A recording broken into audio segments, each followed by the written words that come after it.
मेरा नाम सुधा देवी वर्मा है। मैं आपको पंचतंत्र की एक कहानी गुफा की आवाज़ सुनाने जा रही हूँ।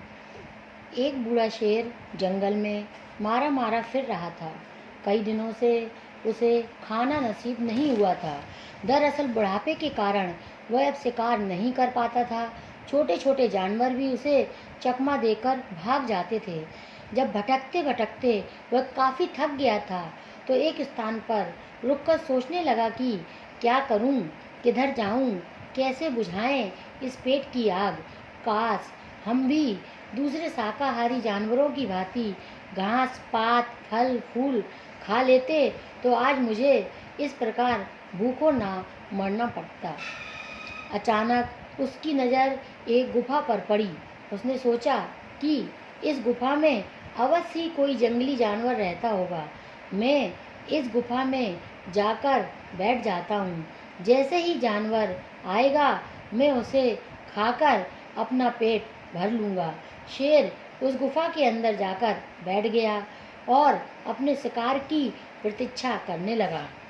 वह गुफा एक गीदड़ की थी।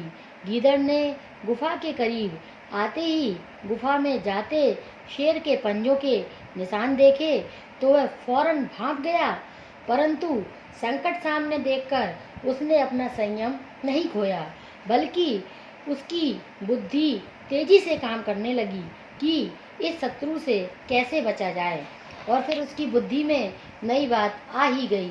वह गुफा के द्वार पर खड़ा होकर बोला, ओ गुफा, ओ गुफा, गुफा।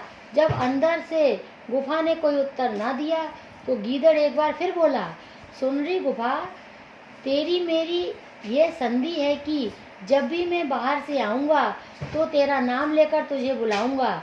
जिस दिन तुम मेरी यह बात का उत्तर नहीं दोगी तो मैं तुम्हें छोड़कर किसी दूसरी गुफा में रहने चला जाऊँगा।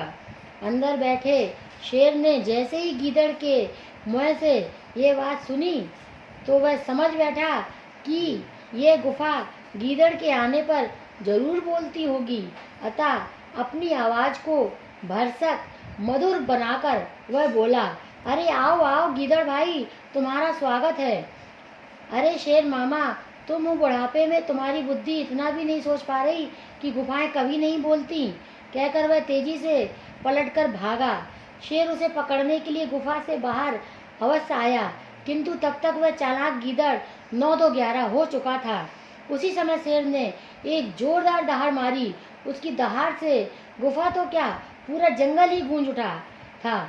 इसी डर से जंगली जानवर अपने अपने घरों से निकलकर दौड़ पड़े।